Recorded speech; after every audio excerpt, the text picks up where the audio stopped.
Jin, secara harfiah, selalu diartikan sebagai sesuatu yang berkonotasi tersembunyi atau tidak terlihat. Dalam sebagian besar kepercayaan umat Islam, dan dalam mitologi Arab pra-Islam, jin adalah satu ras makhluk yang tidak terlihat, dan diciptakan dari api. Pemahaman-pemahaman kuno ini sudah membuat banyak kerugian di beberapa tempat, seperti menjadi percaya kepada dukun yang mengklaim dia memiliki peliharaan jin, atau bahkan menjadi korban fitnah tetangga. Bahkan sekarang, diperparah dengan adanya konten-konten settingan yang mengklaim telah berhasil menangkap jin. Jika kita membuka kembali gambaran jin dalam Al-Quran, ternyata sangat banyak persamaannya dengan manusia, dibanding dengan data tentang perbedaannya. Apakah hal ini merupakan indikasi bahwa Allah ingin mengubah pandangan kita tentang gambaran jin seperti yang dipercaya orang sebelum turunnya Al-Quran? Siapkan gelas kosong kalian, dan kita tuang pengetahuan baru, yang pasti sangat berbeda dengan isi gelas sebelumnya.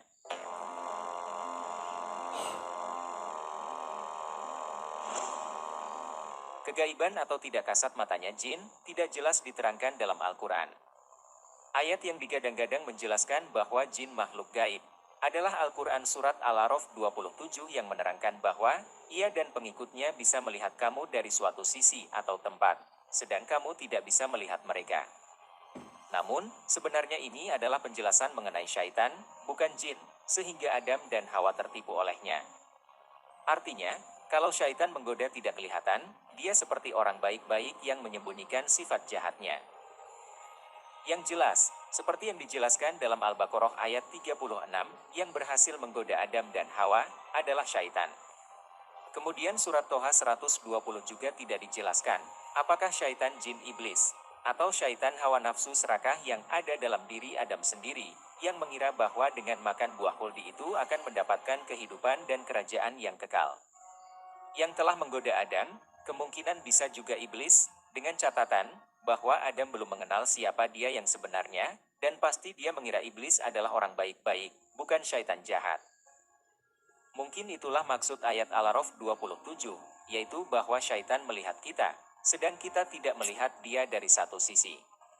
Artinya, iblis tahu persis bahwa yang digodanya adalah Adam Nabi Allah, sedang Adam dan Hawa tidak kenal, dan tidak tahu latar belakang iblis yang sebenarnya, pastilah dikiranya orang baik-baik. Kalau Adam tahu bahwa iblis itu syaitan, dan dia mau mengikutinya, berarti dia bodoh, dan tak pantas jadi nabi.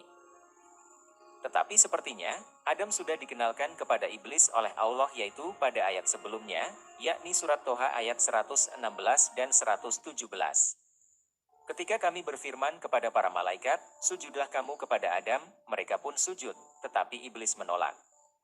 Kemudian kami berfirman, wahai Adam, sesungguhnya iblis inilah musuh bagimu dan bagi istrimu. Maka sekali-kali jangan sampai dia mengeluarkan kamu berdua dari surga, kelak kamu akan menderita. Dengan demikian, berarti yang mengeluarkan Adam dari surga, bukanlah syaitan iblis, tetapi syaitan nafsu. Surat Al-An'am 130 menerangkan, ada rasul dari bangsa jin dan dari bangsa manusia. Pada umumnya, seorang rasul hanya diutus untuk kaumnya saja. Nabi Musa dan Isa diutus hanya untuk kaum Bani Israel saja, demikian juga rasul-rasul yang lain, diutus hanya untuk kaumnya saja. Jadi, rasul dari jin, juga untuk kaumnya saja. Bukan tidak mungkin, pernah ada rasul di India, Cina, Nusantara, dan lain-lainnya. Hanya Nabi Muhammad yang membawa misi rahmatan lil alamin, yang berarti, ajarannya bisa dipakai oleh bangsa jin juga. Makanya, jin banyak yang beriman kepada beliau. Sebelumnya, pastilah sudah banyak rasul dari bangsa jin, sebab dalam Al-Quran surat Ibrahim ayat 4 ditegaskan, bahwa tidak akan diutus seorang rasul, kecuali dengan bahasa kaumnya untuk menjelaskan misinya. Nah, jika di zaman dulu bahasa sudah sebanyak sekarang, maka, kaum yang berbahasa Jawa ada rasul tersendiri, kaum yang berbahasa Sunda ada rasul tersendiri, kaum yang berbahasa Betawi ada rasul tersendiri, begitu seterusnya. Dalam Al-Isra 95 Allah berfirman, katakanlah, seandainya di bumi ada para malaikat yang berjalan dengan tenang di bumi, niscaya kami turunkan atas mereka dari langit malaikat yang menjadi rasul. Masyarakat jin sudah jelas jadi penghuni bumi, dan pastilah ada rasul-rasul untuk mereka. Allah menciptakan makhluk yang berakal, pastilah membuat aturan atau agama yang masuk akal juga. Yang membawa misi untuk itu adalah nabi dan rasul dari antara mereka sendiri. Dalam Al-Mu'min 78 diterangkan bahwa sesungguhnya ada rasul-rasul sebelum Muhammad yang sebagian diceritakan dan sebagian lagi tidak diceritakan kepadanya. Dalam hadits riwayat Ahmad, Nabi Muhammad menerangkan ada 124.000 nabi dan 315 rasul sebelum beliau. Al-A'raf 179, jin mempunyai hati nurani atau pikiran, mata, dan telinga. Jin dan manusia sama-sama diumpamakan seperti hewan, yaitu bagi keduanya yang tidak mau menggunakan hati nurani, mata dan telinga dengan sebaik-baiknya, bahkan bisa lebih rendah dari hewan. Perumpamaan tersebut bukan menggunakan benda gaib, tetapi hewan yang merupakan benda nyata. An-Naml 17, jin manusia dan burung, sama-sama bisa jadi tentaranya Nabi Sulaiman. Tentunya, sesama tentara harus bisa bekerja sama. Bagaimana bisa bekerja sama kalau jin makhluk gaib? Dalam surat Ar-Rahman ayat 10-13, Allah berbicara kepada jin dan manusia, secara bersama menyatakan sama-sama suka terhadap makanan buah-buahan, kurma, dan biji-bijian, juga suka wangi-wangian. Kalau jin makhluk gaib, manusia akan banyak kehilangan secara misterius makanan-makanan mereka, karena dicuri oleh jin-jin jahat. Kenyataannya, tidak pernah terjadi. Ar-Rahman 22-23, masih dalam konteks pembicaraan jin dan manusia, menerangkan mereka sama-sama suka perhiasan mutiara dan marjan yang dihasilkan dari laut. Kita belum pernah terdengar berita adanya kehilangan secara misterius berulang-ulang di peternakan mutiara, atau perhiasan lainnya di museum, atau di tempat lainnya. Sebab, kalau dia tidak terlihat oleh mata, jin bisa mencuri sesuka hatinya. Ar-Rahman 33 menerangkan, mereka sama-sama ditantang untuk mengarungi angkasa luar dengan kekuatan masing-masing. Jadi, masing-masing mempunyai ambisi menaklukkan angkasa luar. Walaupun ayat ini menurut beberapa penafsir bukan berarti perintah untuk mengarungi angkasa luar, tetapi setidak-tidaknya menunjukkan ada potensi pada manusia dan jin untuk mengarungi angkasa luar, walaupun tidak cukup besar dibanding luasnya alam raya ini. Jadi, baik manusia dan jin dengan ambisinya itu, suatu saat pasti mereka punya ilmu untuk menaklukkan angkasa luar. Kalau jin dianggap makhluk gaib, bagaimana mereka belajar? Sekolahnya bagaimana? Gedung-gedung sekolahnya bagaimana? Bagaimana mereka bisa mencapai tingkat keilmuan tertinggi? Sulit bisa dibayangkan bahwa mereka gaib. Pastilah mereka sama dengan kita semua. Jadi, persepsi bahwa jin adalah gaib sulit diterima akal, yang malah cenderung menganggapnya tidak ada, karena tidak mengganggu atau merasa tersaingi. Ar-Rahman 35 dinyatakan, jin dan manusia sama-sama bisa merasakan panasnya api. Ar-Rahman 41, bagi para pendurhaka, sama-sama bisa direnggut ubun-ubun dan kaki-kaki mereka oleh malaikat kelak di hari kiamat. Jadi, sudah terbayang, bagaimana kira-kira bentuk jin dan manusia, adalah serupa. Ar-Rahman 48-57, jin dan manusia sama-sama bisa merasakan indahnya surga, lengkap dengan kasur-kasurnya yang terbungkus sutra, dengan bermacam-macam buah yang sangat dekat untuk mengambilnya, dan dengan bidadari-bidadarinya yang belum pernah disentuh oleh manusia dan jin.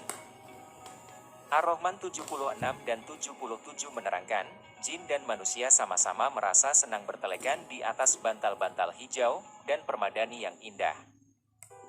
Ini berarti, sama-sama bisa merasakan keindahan surga dan sutra, sama-sama suka kepada bermacam buah-buahan, dan sama-sama berminat menyentuh bidadari-bidadari tersebut, yang tentunya tidak sekedar cuma menyentuh, tetapi bisa lebih jauh dari itu. Ini tentu menepis hadis, yang menyatakan bahwa, bentuk jin bermacam-macam, ada yang berbentuk ular, burung, dan hewan lainnya. Bagaimana dia bisa bermesraan dengan bidadari-bidadari, yang notabene berbentuk manusia? Apakah bidadari itu akan tidur dengan ular? Perbedaan antara jin dan manusia hanyalah terletak pada bahan penyusunan tubuhnya.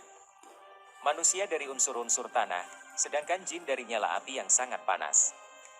Namun jangan dikira, jin tidak memiliki daging seperti kita.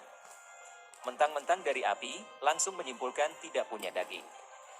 Sama halnya, kita sulit membuktikan kalau daging yang kita miliki ini terbuat dari tanah. Dalam buku Dialog dengan Jin Muslim karangan Muhammad Isa Daud cetakan ke-12 halaman 23 dikatakan, berkenaan dengan makna Al-Marij, Imam An-Nawawi mengatakan, yaitu al-lahab yang bercampur dengan hitamnya api. Sementara itu, At-Tabari menyatakan Al-Marij ialah sesuatu yang bercampur satu sama lain, antara merah, kuning, dan biru. Ini berdasar ucapan orang-orang Arab yang mengatakan, Marij Amar al-Kaum, yang berarti urusan kaum itu bercampur aduk.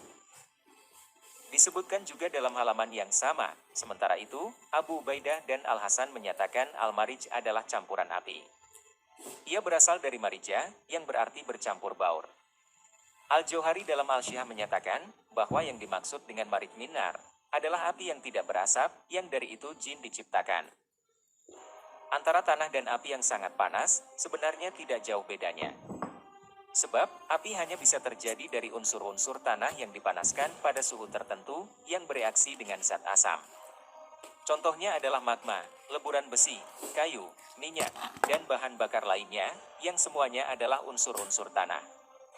Api bisa juga terjadi dari loncatan listrik antara dua kutub yang berbeda muatan listriknya. Misalnya antara logam satu dengan logam lainnya, antara gumpalan awan yang satu dengan gumpalan yang lain, yang dimana awan terdiri dari unsur-unsur air dan debu tanah, lalu antara gumpalan awan dengan benda-benda yang menonjol di bumi seperti pohon rumah dan lain-lain, kemudian bisa antara gumpalan awan dengan benda-benda logam yang menonjol di atas bumi, yang tidak mempunyai konduktor arus listrik ke bumi sebagaimana alat penangkal petir. Contohnya, petani di sawah yang memegang cangkul, gampang sekali disambar petir. Di antara macam-macam api di bumi ini yang paling panas yang diketahui manusia pada saat turunnya Al-Quran, adalah magma, yaitu cairan tanah, batu, dan logam-logam lainnya yang ada di bumi. Magma ini memenuhi kriteria Al-Marij, karena merupakan api campuran dari bermacam-macam logam, seperti silikat, besi, nikel, magnesium, kalsium dan lain-lain, dan sangat panas sampai 2000 derajat Celcius, untuk yang belum keluar ke permukaan bumi. Sebagai api yang sangat panas, tentu saja tidak akan berasap. Magma yang menyembur dari gunung berapi, jadi lahar panas sekitar 1000 derajat Celcius, sampai 1200 derajat Celcius, daripadanya lah jin diciptakan. Kalau lahar sudah dingin, akan menjadi tanah biasa, dan ini adalah bahan untuk menciptakan manusia. Api dari magma ini pun, susunannya sama dengan unsur-unsur bahan magma yang terbakar itu. Inilah unsur-unsur yang menyusun tubuh jin, yang notabene sama dengan unsur-unsur tanah, bedanya hanya dalam keadaan terbakar dengan suhu tinggi. Unsur-unsur api yang sangat panas dari magma, mengandung unsur-unsur yang sama dengan magma itu sendiri, yaitu zat-zat yang ada di tanah. Dengan demikian, manusia dan jin mempunyai bahan penyusun tubuh yang sama, yaitu tanah. Hanya saja, jin diciptakan dari unsur-unsur tanah yang masih membara, sedang manusia dari unsur-unsur tanah yang sudah dingin. Al-An'am 112 menerangkan, yang memusuhi nabi-nabi adalah setan jin dan manusia, yang saling membisikkan kata-kata yang indah untuk memperdaya atau menipu. Di ayat ini terkesan, bahwa jin dan manusia saling bisa mengerti apa yang mereka ucapkan, berupa kata-kata yang indah. Kalau jin gaib, mana bisa? Al-Isra 88 menerangkan bahwa jin dan manusia diandaikan oleh Allah bekerja sama. Kalau memang kenyataannya mereka tidak mungkin bisa bekerja sama karena jin makhluk gaib, mana mungkin Allah mengandalkannya. Al-Jin ayat 6, ada beberapa laki-laki dari manusia, minta perlindungan kepada beberapa laki-laki dari jin. Kalau jin makhluk gaib, mana bisa manusia memilih jin laki-laki untuk berlindung? Ar-Rahman 10-13, jin dan manusia sama-sama suka terhadap makanan, buah-buahan, kurma, dan biji-bijian, juga suka wangi-wangian. Kalau jin makhluk gaib, manusia akan banyak kehilangan secara misterius makanan-makanan mereka, karena dicuri oleh jin jahat. Kenyataannya, itu tidak pernah terjadi. Ar-Rahman 22-23, menerangkan mereka sama-sama suka perhiasan mutiara dan marjan, yang dihasilkan dari laut. Belum pernah terdengar berita, adanya kehilangan secara misterius berulang-ulang di peternakan mutiara, atau perhiasan lainnya di museum, atau di tempat lainnya, sebab jin bisa mencuri sesuka hatinya karena dia tidak terlihat oleh mata. Al-Hijr 42, iblis dari golongan jin, dinyatakan Allah tidak mempunyai kekuasaan apapun atas manusia yang bukan pengikutnya. Kenyataannya, mereka dianggap berkuasa atas manusia, karena bisa mengganggu manusia dengan semaunya, sedangkan manusia tidak bisa mengganggu jin. An-Naml 38-40. Nabi Sulaiman menanyakan kepada para pembesar negerinya, siapakah di antara mereka yang bisa secepatnya mendatangkan kursi singgasananya Ratu Bilqis? Ternyata yang merespon terdiri dari jin dan manusia yang dari majelis itu, tidak terkesan adanya makhluk gaib. Mereka sama-sama menjadi pembesar kerajaan Nabi Sulaiman, yang memang tentara Sulaiman ada dari bangsa jin dan manusia, yang tentunya, kepala divisi masing-masing tentara, harus bisa bekerja sama. Bisakah dibayangkan, kerjasama model apa kalau sebagian mereka adalah makhluk gaib? Apalagi yang harus dipindahkan adalah kursi singgasana, yang notabene adalah barang nyata bukan barang gaib. Apa jin yang gaib bisa memindahkan barang nyata? Dunia bisa kacau, kalau ada jin yang ngamuk melempar-lempar barang-barang milik kita, barang-barang beterbangan, tapi pelakunya tidak kelihatan. Surat Saba 12-13, golongan jin yang bekerja pada Nabi Sulaiman, menghasilkan karya yang nyata, bukan gaib. Yaitu berupa gedung yang tinggi, patung-patung, tiring-tiring besar bagaikan kolam, dan belanga-belanga yang tidak bisa bergerak. Bagaimana bisa dibayangkan kalau jin itu gaib, padahal hasil karyanya nyata? Dari semua uraian ini, dapat diambil kesimpulan sebagai berikut. 1. Jin dan manusia atau anas, mempunyai bentuk yang sangat mirip, atau bahkan sama. 2. Jin sudah terbiasa bekerja sama dengan manusia, dan menghasilkan karya yang nyata, bukan gaib. 3. Jin mempunyai sifat fisik dan biologis sama dengan manusia, seperti suka buah-buahan, tidur-tiduran di dipan-dipan, dan menginginkan bidadari. Secara teoritis, barangkali bisa dikatakan bahwa jin dan manusia sekarang ini merupakan dua makhluk yang sudah bercampur baur jadi satu. Dan barangkali, letak gaibnya adalah dalam hal diagnosa yang sangat sulit dibedakan di antara keduanya, tidak terletak pada kasat matanya. Golongan manusia atau anas, yang sudah jelas adalah keturunan Nabi Adam. Kalau nabi-nabi sesudahnya yang disebutkan dalam Al-Quran semua keturunan beliau, dalam arti tidak ada rasul keturunan jin, maka keturunan beliau yang paling jelas pada waktu ini, adalah bangsa Arab dan bangsa Israel, yang mempunyai garis keturunan dengan para nabi. Dan mungkin sampai bangsa Yunani, karena Iskandar Zulkarnain, nasabnya sampai Nabi Nuh. Sedangkan di luar keturunan Adam tersebut, tentunya adalah keturunan jin, yang memang ada lebih dulu dari Adam, yaitu bangsa-bangsa Afrika, Asia, Australia, Eropa, dan Amerika.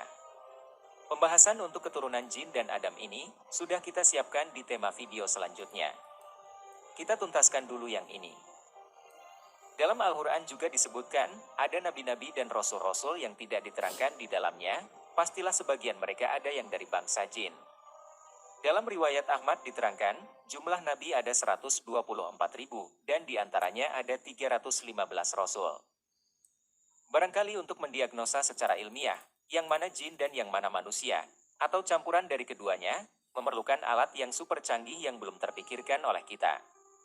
Yang jelas, di antara keduanya, pasti ada perbedaan yang sangat samar, mengingat bahan pembuatannya sedikit berbeda. Inilah barangkali, mengapa jin diberi sifat tersembunyi dari kacamata manusia atau anas. Mengingat, istilah yang dipakai Al-Quran untuk membedakan dengan jin, manusia disebut anas, bukan al-bashar, atau al-insan. Maka kemungkinan, perbedaannya terletak dalam segi sosiologisnya, sebab segi fisik, biologis, dan psikologisnya sama. Dengan kata lain, basyarnya keduanya sama. Ini terbukti ketika malaikat diperkenalkan oleh Allah, bahwa Adam akan dijadikan khalifah di bumi. Mereka melihat Adam seperti makhluk yang sudah ada di bumi, yang suka menumpahkan darah dan merusak bumi. Seperti kita ketahui, manusia disebut al-bashar kalau segi fisik biologisnya yang ditonjolkan, dan disebut al-insan kalau segi psikologisnya yang ditonjolkan. Ketika Allah memberitahu para malaikat, pada Al-Hijr ayat 28, bahwa dia menciptakan manusia dari tanah hitam kering yang dibentuk, istilah yang dipakai untuk manusia adalah kata al-bashar, dan para malaikat melihat al-bashar, atau bentuk fisik dan biologis Adam, serupa dengan al-bashar yang sudah ada di bumi, yang suka merusak dan menumpahkan darah. Sehingga dari situ malaikat bertanya dalam Al-Baqarah ayat 30, apakah engkau ciptakan al-bashar, atau orang yang suka merusak bumi dan suka menumpahkan darah, padahal kami selalu bertasbih dan bertahmid kepadamu. Al-Bashar yang sudah ada di bumi sebelum Adam yang dilihat oleh para malaikat, serupa dengan Adam, yang tidak lain adalah bangsa jin, yang memang sudah ada sebelum Adam, seperti yang dijelaskan dalam surat Al-Hijr ayat 27. Kalau belum ada contoh kejadian di bumi, mana mungkin malaikat mengetahui kalau mereka suka merusak bumi dan suka menumpahkan darah? Malaikat ora weruh, sak durunging winara. Atau, tidak bisa mengetahui sebelum ada kejadiannya, seperti yang dijelaskan pada Al-Baqarah ayat 32. Video selanjutnya, kita akan mengungkap, siapa kita sebenarnya. Kita-kita ini yang bukan Habib, bukanlah keturunan dari Adam, melainkan keturunan dari jin. Bukti-buktinya sudah kita temukan di Nusantara. Oleh karena itu, sesama jin, jangan saling menghina.